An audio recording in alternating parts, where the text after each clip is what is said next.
Hey, what's going on, guys? I got a special guest today, Jason Azevedo. He's had a heart in business development since an early age, starting a very successful apparel company that grew from a humble garage beginnings to an annual gross billings of over $1 million at the age of 15. By 18, Jason was doing millions in business with Starbucks, Nike, Disney, Marvel, Volkswagen, and more.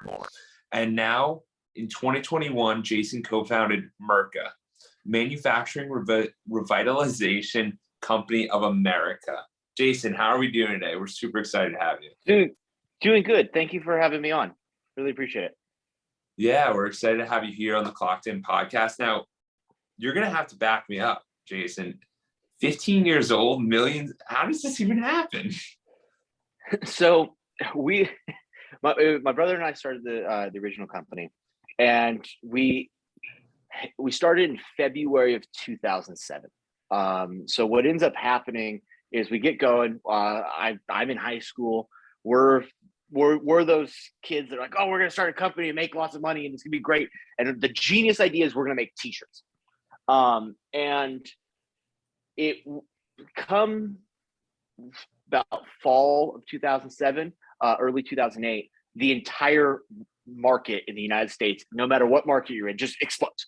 And all of a sudden we're sitting there, we'd spent the very little money we had. We started the company with $600, had built up some money, bought equipment. And then all of a sudden we're sitting there going, there's no market left. Like everything just dissipated overnight. And it was a rude awakening. We learned very quickly that you have to differentiate yourself. And we decided to go take on the most complex project we possibly could, because that is what people were still spending money on in that space. So we started working on getting these crazy projects. Well, the crazy projects usually were coming from the craziest companies, the ones that wanted to push the envelope, but they were sick of being told no because no one else wanted to touch projects. So we just started going after them and finding these, like, everybody's been told no, that's not going to happen. We're like, you know what, we'll try it. Let's go for it. And started doing really cool stuff. And that built a name for us. And we just kept on kind of tuning. How do you stay on that cutting edge and really keep a shop going? I mean, at one point, I think the average age of our employees was under 19. Like it was a bunch of high school kids and like early college kids running these crazy things because those are the people we knew. They were, and it was cool because we knew we were so green, we didn't know what we didn't know. So it allowed us to just have our open minds here to take on crazy stuff. We had a blast doing it. It was like everyone else getting bored about what they're doing. We're just like, every day was a whole different philosophy. So it built from there. So at this point, you're saying that were you partially in high school, partially doing the business? How is this work? Like, I'm in high school. Like I said, we started when I was 15. I'm in high school. I had a deal with most of my teachers that, especially like the early periods, that if I could do well enough on the section test ahead of time, they'd let me sleep in the class. So I distinctly remember a calculus teacher. I'm amazed he let me do this, but I literally would sleep in his class in the morning because I'd go to school. I had the 7 a.m. Start, and I go three or four classes, and would grab some food, drive to the factory. We would run till 3, 4 in the morning, get a little bit of sleep, go back to school, kind of walk through as this groggy zombie, and repeat it again and again. And that's how we got it going at first. And it was just sheer our diets were pretty much Red Bull and beef jerky. That was our sustenance every day. Oh my God, I love it. And when you were talking about these projects, these crazy projects, obviously you don't have to get into the specifics, but give us an example of what's a crazy product that maybe other people weren't open to taking, and it was due to the complexity that at the time it worked for you guys. So I can give you an example of one of the ones that we did.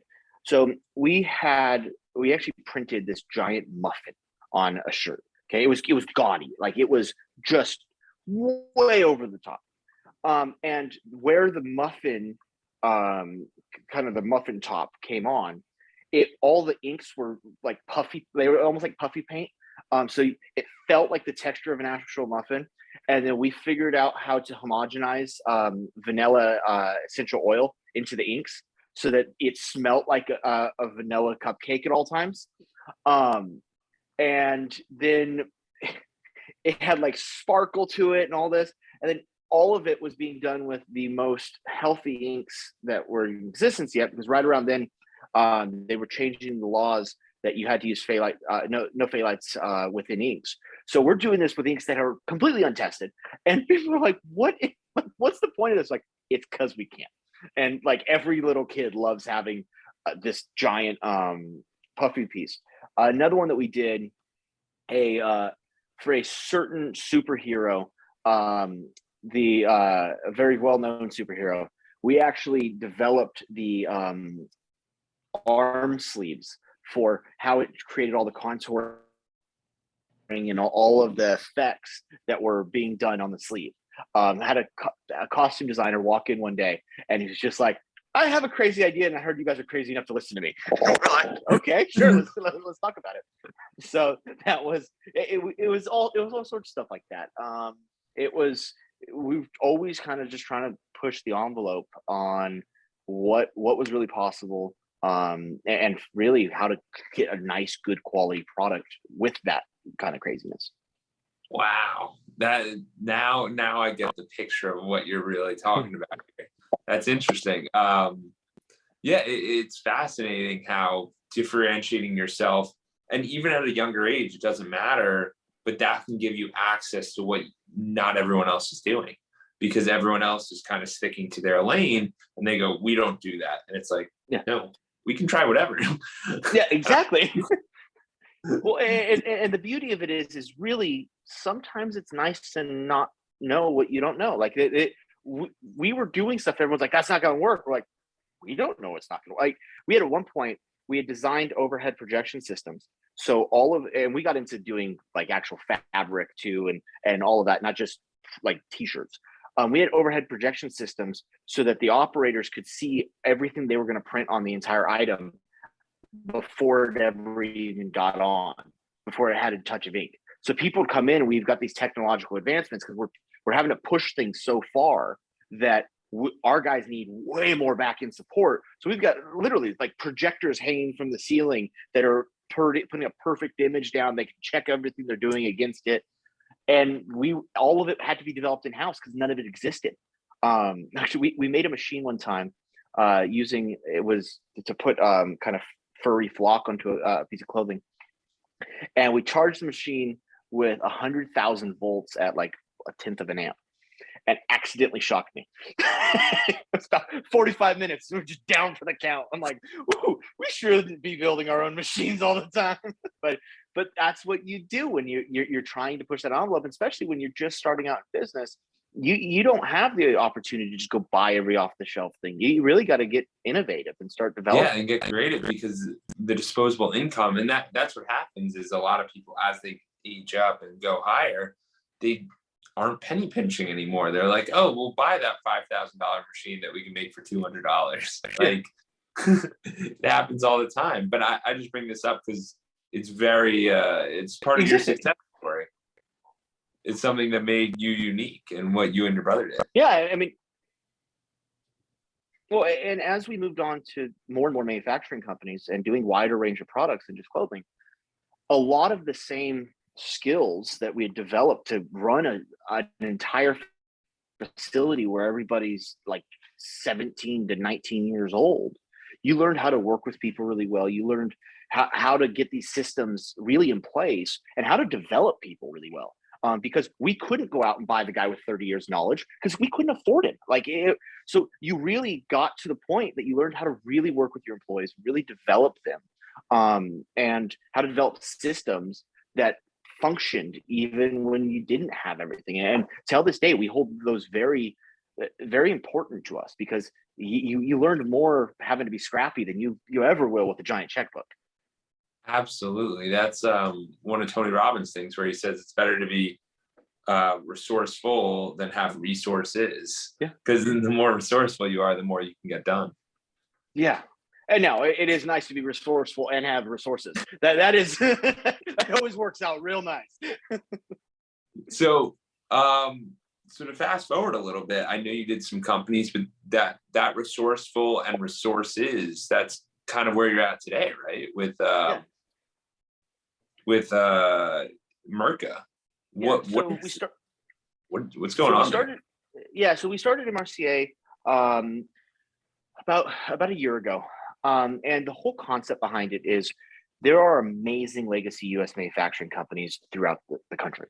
These are usually second generation companies, and they are pillars of their community. They're very good at what they do, but they need some revitalizing. Usually the owners are getting to the point that they know they're about to retire. They kind of really, the company's still profitable. It's still a great company, but they don't know what their next step is. And oftentimes now, because we've, for some reason, programmed everybody that manufacturing isn't great, which is completely wrong. It's some of the best paying jobs in the US. It's the old school mentality of like dirty, dangerous factories. That's not really the case anymore. Most factories can have white, clean floors. At Tesla, their entire plant is white. So really what we decided with MRCA was to walk in and go buy these companies, use the years and years and years of skills we've learned of how to connect them and intertwine these companies and really get the people to work together and get the organizations to work together. And we're going to conglomerate them probably for over the next 5 to 7 years. And then we're actually going to turn around and transfer 100% of the ownership of the companies to the employees within them, so that we really protect those local communities instead of a typical conglomerate that's going to come in and kind of strip mine the companies and then move the jobs to all one central location. We're protecting these local communities, and it's really cool because as we go pick up all these, every single plant we go into, they're good at something that someone else isn't, because all of these guys have been resourceful for years. They've built these companies. They know what they're doing. So when you can cross-pollinate that across an entire portfolio of manufacturing companies, you start seeing this massive expansion because the ideas are all there openly being shared, and everybody has the common goal that when we're done, they're all going to own the company, and the general partners are going to step out and transfer that ownership to them. So that's what we're working on right now. It's a really exciting thing. We especially with what you're seeing in the supply chain, we very heavily believe that people are starting to realize that reshoring a lot of this is incredibly important. And frankly, it's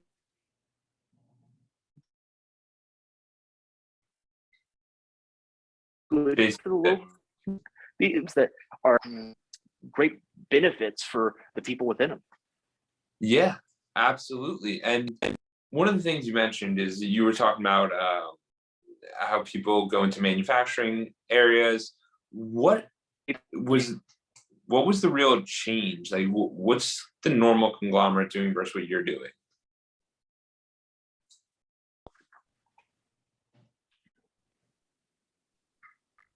Are you good? You're breaking up really bad. I can barely hear you. It shows you have one. Okay, I just got you back. Okay, we'll just keep going and I'll edit it later. Are you good? Here, let me maybe hop on. Yeah. I'm on the Wi-Fi right now. Are you on your Wi-Fi? Yeah, I'm on my Wi-Fi, and it seems now it's fine. It just for a minute there kind of broke up. Okay, all good, all good. So where were we at? Yeah, so let's get back to.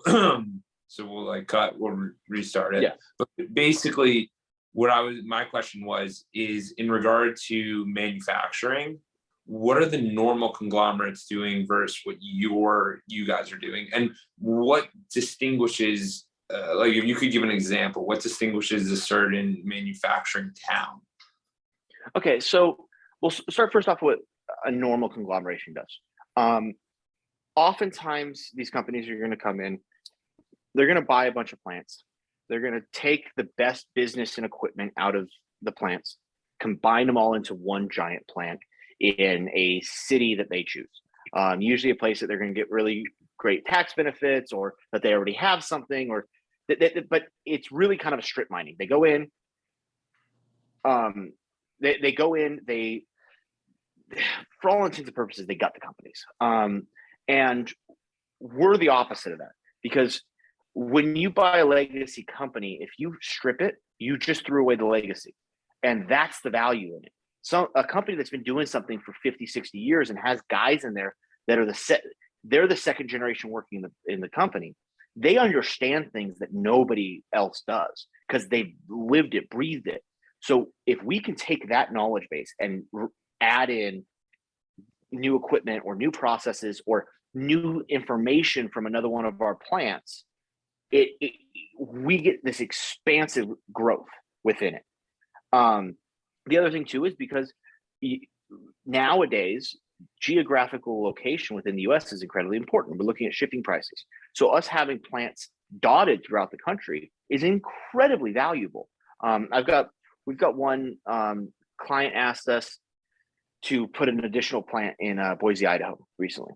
And it just so happened another process that we're looking at, it happens to be in Boise, Idaho. And we're like, great, we'll just cross-pollinate these plants and make sure that we've got these coming together. So that's really the difference in focus is we like that broken geographic, keeping those original people or keeping people there, getting that information that just ingrained, it's been there forever information, and then overlaying new styles of processes and new styles of manufacturing that match what the modern world is. The other part too is a lot of people are going, when they conglomerate, they've got a really old mentality in my mind. So when manufacturing began to leave the United States, products were very simple. It was all made of metal, or it was all made of plastic, or try to find a product that doesn't have 8 different processes in it. So the bigger the portfolio that you've got, the more you become a solution for the customers, instead of just being, oh, okay, I do the metal, do the plastic, and they recognize where all this stuff goes. Okay, so you're saying it used to be very, very simple, and now it's the iPhone, for example. It's a very complex process. Exactly. Yeah, and it's everything you own is no longer a simple process. Like, we have engineered ourselves into corners, which is good because we're getting great products out of it. But the mentality has to shift. That you're a part of a larger chain, and we choose to own the majority of our chain, so that we can really provide a solution to our clients. And this is basically a lot of this came up years ago, and this is from someone who's not manufacturer. Like, this is just like the normal perspective of like Apple caught some slack because they were doing some stuff with but all the big businesses, everyone's out in China because you can get lower costs, right? Isn't that what that's with a grain of salt, okay? So Apple actually has I think it was about 5-6 years ago, they actually released a report that they could produce the iPhone cheaper in the United States than they can in China. Oh, wow. So that's a fallacy. Okay. That China's automatically cheaper. There are things, and this came up in the report from Apple that are key important concepts. First off, the U.S. is very, very large, so the shipping of products between factories to have different steps done is detrimental to the cost. The U.S. manufacturers aren't always known to play with each other the best, so that caused some headache. And then the other one was that the U.S. is missing some industrial engineering capacity. But if you look at it, Foxconn, who makes the iPhone, who's arguably one of the most complex manufacturers in the world, they're in the process of putting a plant to build iPhones in Wisconsin. This is the fallacy that it's cheaper to do it in China is not. Now, there are certain things. Like if you want a hand-painted little mini doll, that is so labor intensive that, okay, you use unfair labor wages in China and you can paint your little mini doll there. But the reality is nowadays in modern manufacturing, so many of these processes are automated and done with machinery. It is no longer automatically cheaper to do business. Wow. That's fascinating. So it's, and I go back to Foxconn. It's building a U.S. plant because they're like, hey, this is actually better for us. Yeah, I mean, so this is the stuff that like the regular people don't know. Like, this is really fascinating. So that whole made in America is obviously there was a big stamp on if it's made in America, people are more excited about it and it's doing better. But for the cost to actually be less due to technology upgrades is really interesting. Yeah, and I mean, if you look at it, let's go into even the automotive industry. The Asian car manufacturers, which you would think, if you use that same logic train, why wouldn't they build their cars in Asia? They have more American plants than American car manufacturers do. There's this breakdown where people haven't quite. 20 years ago, China was cheaper, Yeah. and because technology hadn't advanced enough. But that day's ending. And then you take into the account of just security of supply chains. It's probably a good idea to have our supply chains somewhat controlled by at least allies, not adversaries. So yeah, yes, it's we're seeing, no, Jason, I completely agree. I mean, we're seeing that a lot with everything going on with the war right now. There's a lot of crazy things happening, and for someone to just the ability for someone to go, and China can just go, no more shipping, no more, or we're just gonna put a tariff on shipping cost. That would be detrimental. Yeah. Yeah. So it's I always try to make sure I hit that because I understand normal people. You were trained, and I was the same way. It's cheaper in China, and it really is, unless you're in an incredibly labor intensive item. Because at the end of the day, China is able to use wages that are nowhere near what they should be. They're non-living.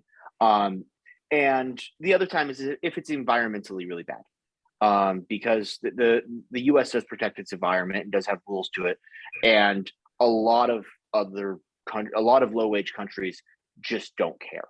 And so it's very environmentally dangerous items also don't always make sense in the US.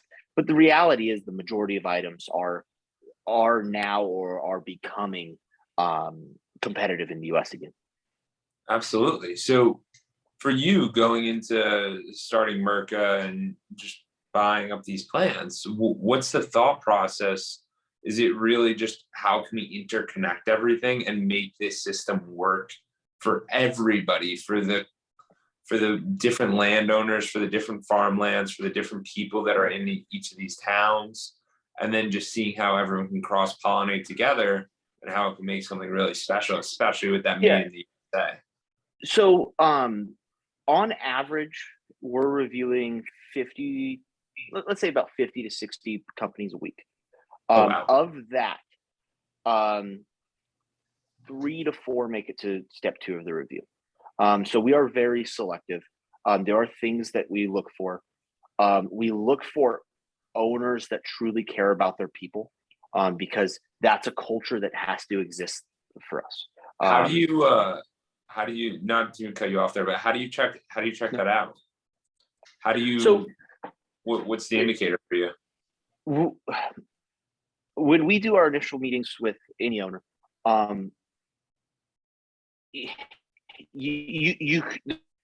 they're easy tells. If the owner spends his entire time talking about the numbers or talking about the products, and we ask a lot of questions about the humans and ask, hey, what do you do for them? What does it look like when this happens? And you can just kind of tell if somebody really cares about the people. It's not an absolute no to us, but we do like to find companies that the people are cared for.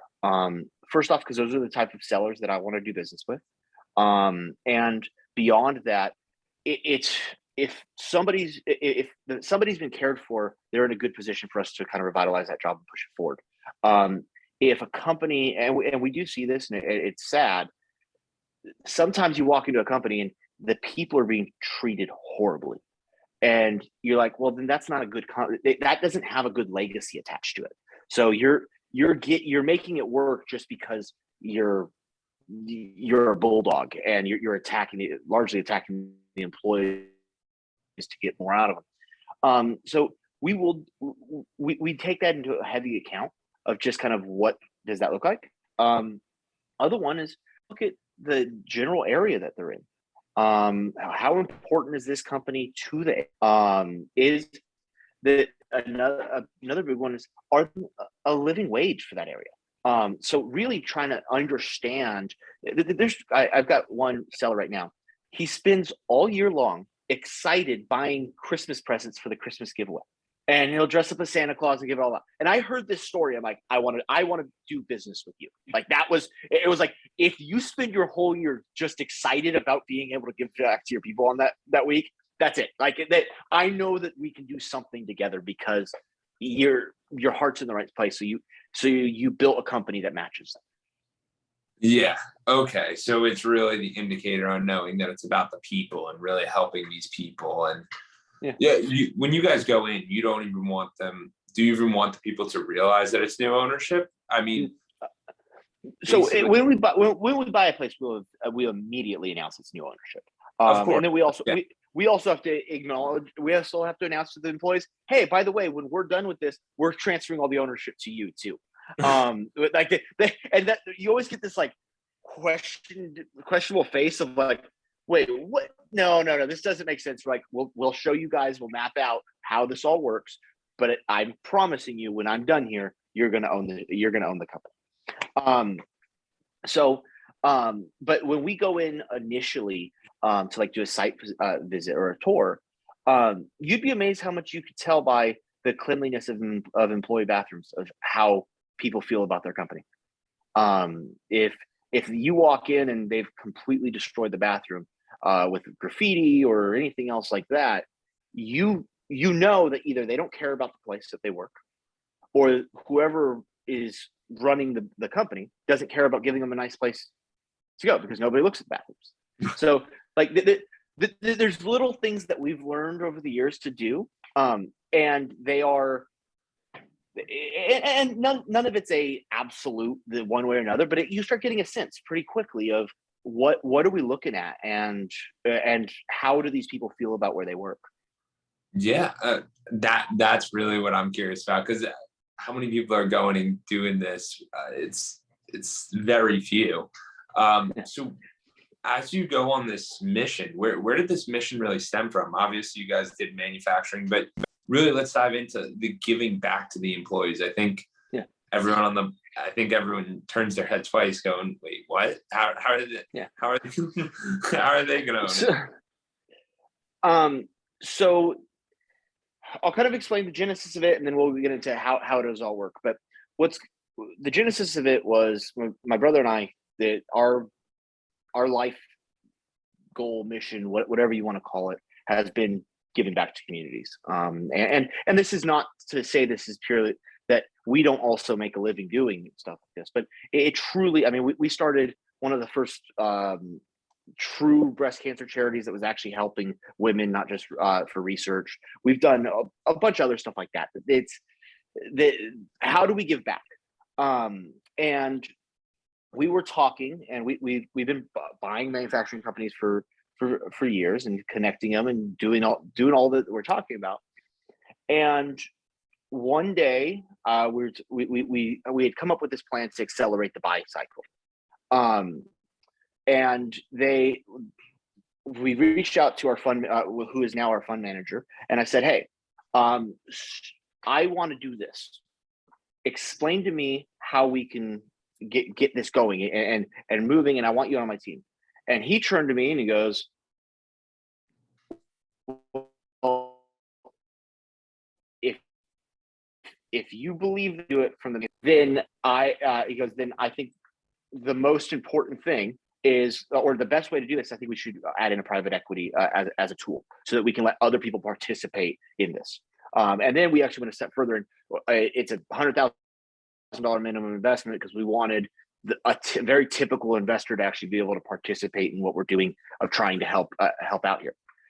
But then it goes a step further. We're talking in a meeting one day, and I'm like, it's all about the people. This is I at one point even said, if it's not all about the people, I don't know why I would be doing it. And he goes, okay. He goes, but we do have to have the returns. We have to do all this stuff. And he turns to me and goes, what do you think about an employee stock ownership program? I'm like, explain that to me. And basically what it is we will choose the date that we're going to close out. Then there'll be a vesting period. You'll get shares for time served ahead of time. But then there'll be a vesting period where they use 100% of the profit to buy back the shares from the main company. So what happens is the employees actually don't pay for anything. They get the ownership because you're using 100% of a profit rollover to pay off the investors, and that happens basically in an instant moment. So it benefits both sides. Then there's some other really cool stuff because we're buying companies at a lower market, which so we're talking 3.5 to 5x EBITDA, and then we take them to a conglomerated market, and their valuation goes up into the 10 to 12 x's.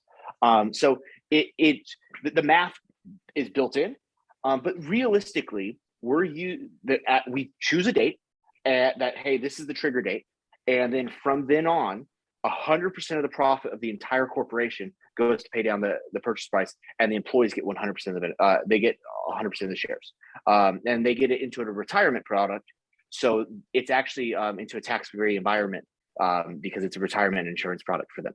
So they end up with these big shares. When they retire, they can cash them all out, similar to like a 401k. So it really is, in all simplicity, it really is truly they're going to get the shares, and that's what we set out to do. And then Kevin and I's father worked in factories our whole life, worked graveyard, all that. I think he got laid off, I think it was 6 or 7 times in 4 years, right before the plant finally closed down. That turmoil as a family, that sucks. And what it was their company was being bought and sold and traded and flipped, and like they switched ownership 3 or 4 times in those years. Like, it was a mess. And we don't want people to have to go through that. Till this day, our first 3 employees all still work at our companies from when we were 15 till now. Now, granted, they've come up the ladder quite a bit.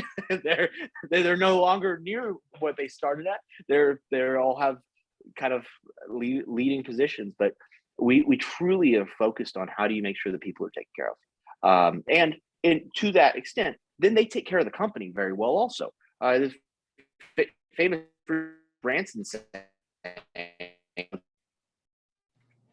of employees or firms. We believe in that philosophy very heavily. Yeah, absolutely. I think that's seems to be one of the things that have allowed you guys to really succeed at different ventures in different places. So that's fascinating. That story about that was your dad? Yeah, as my father. Yeah, I mean this is the why. This is where it comes from, and then each of these people coming back, being able to go to them and say, "Hey, no, you're protected. You're actually going to make a lot more money than you ever thought you would, because you've been contributing to something, and you never had equity, but now you do have equity." Fascinating. We're really excited about it. It's truly. Actually, so after my father got laid off, we had the final time. They actually shut down the factory they worked at. We had one of our first companies. We just moved into a bigger space. Things are getting a little crazy. Like we're just started to add gasoline to the fire, and they got laid off, and him and my father and one or two other guys from his plant ended up coming and working for us. It was the first like adults that we had ever had in the building. And it was interesting because we had never had adults around. So they're like, but this isn't the way we do it. And we're like, we're going to try different ways. And it was really cool because it was our first introduction to people who had been in factories for 30, 40 years and really seeing how much revitalizing we could really do to this, because there was so much that had changed over the last 20, 30 years. And a lot of factories just had never changed. They were just stuck in their way. So we started learning that with just a little bit of energy, you could just completely revolutionize the work and the people. That's a fascinating perspective. Just seeing them come in, I can imagine them going, "This isn't how it works," and you go, "Not how it's gonna work. Keep going." Totally. And then there were times that there were some growing up we had to do. So you took, and that's where the concept for connecting all these plants come is. They had 30, 40 years of knowledge that there was stuff they're like, don't do that. It's stupid. And then there was stuff that we'd look at and go, no, guys, that's how you used to it. But let's try this way. Your body won't hurt as much at night.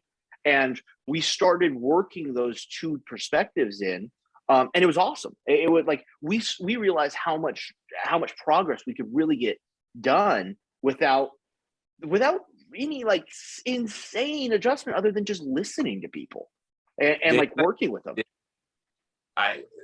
They might have been your most valuable asset, just to have those people to get real-time feedback going. Yeah. Hey, we need, because now you go into all these other plants, because now I'm just seeing this whole picture of where you go into other plants and you're like, no, we don't do that anymore. We need you to rest. Like, we need you exactly. It's like, guys, this isn't the old school way of just kill your body. And like, I remember my dad when we were little coming home. He worked in a printing factory, and they wouldn't wear gloves while they're mixing inks. So like his hands would be like bright blue for 4 days because the ink had stained them so much. You're like, why weren't you wearing gloves? Like just something as simple as that. And you're like, oh, no. We were in a facility on the other side of the United States. It was in Wisconsin about 2-3 months ago. We were looking at buying this place. And one of the employees is washing his hands with MEK. MEK has been illegal in California for 30 years, I think. And it's still legal in Wisconsin. And we're just like, my brother and I turned to each other and we're like, if we buy this place, first thing we do is get these guys safe chemicals, okay? like this, we're just gonna start there. So it's cool to be able to go in and really make a change here. And almost every time people are a little hesitant, and then one or two goes well, and they're like, wait, I went home and I didn't hurt yesterday. What else you got for me? And it's like, see, there is a new world happening right now. That's incredible, because I mean, that's one of the oldest industries and most people have stayed there and haven't changed at all.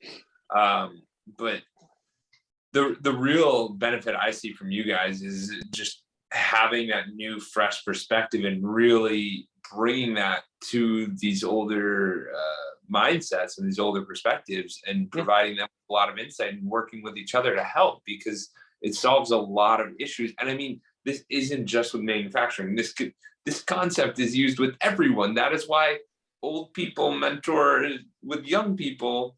Like that's why it works, is because there's so much differences and so many barriers, and you're overcoming it all.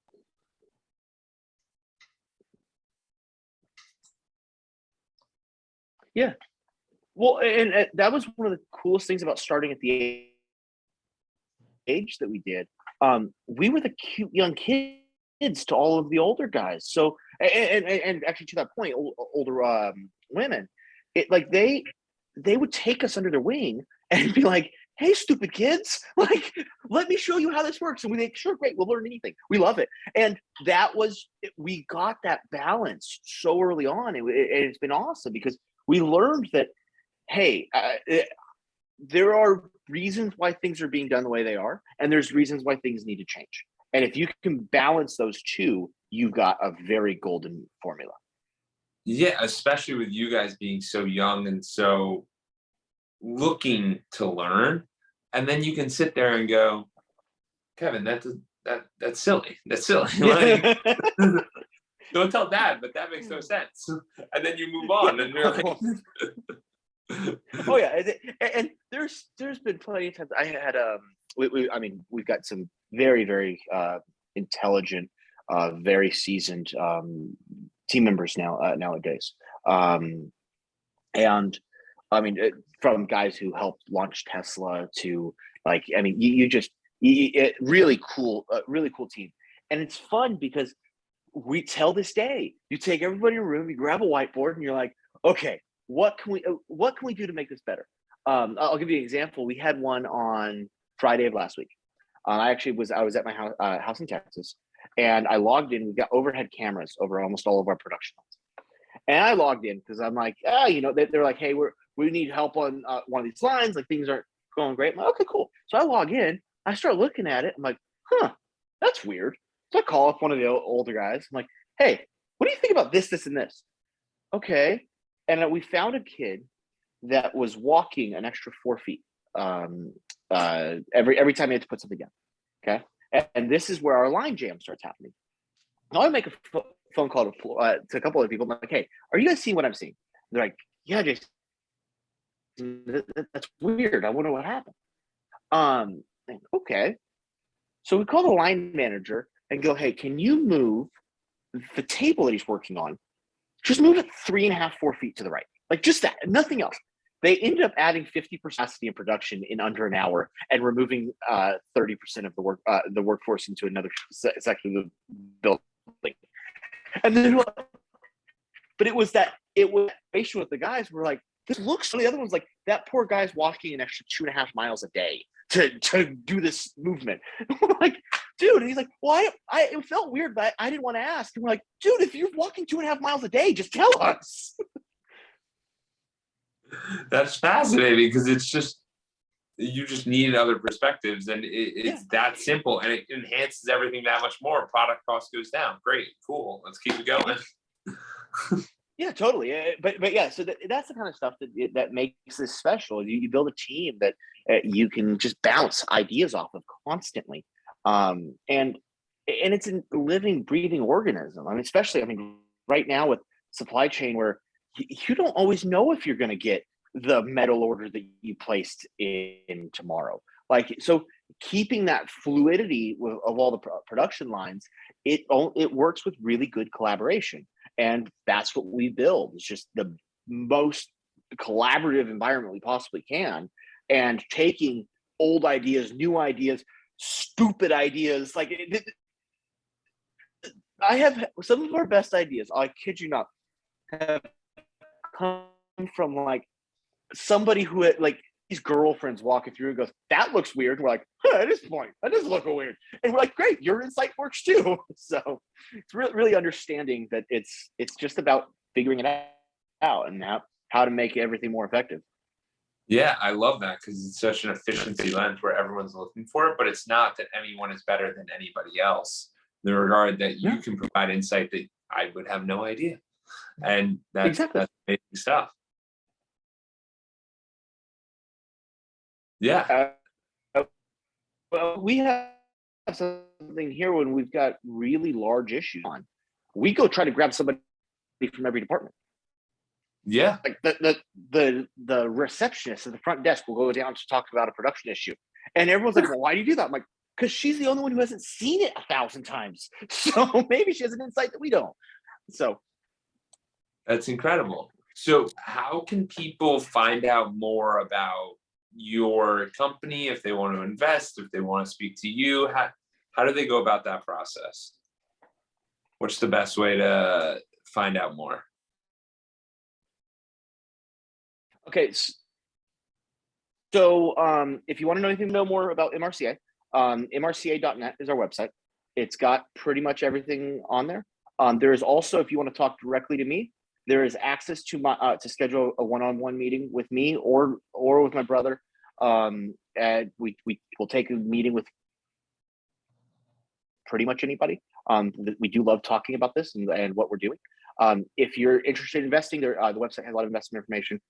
Also, we've got links to webinars that we're doing twice a week, and also I always happy to jump on the phone and talk with somebody and explain what we're doing. I think it's going to be a major help to where we're at as a country and as local communities. So I appreciate anybody who goes and checks it out.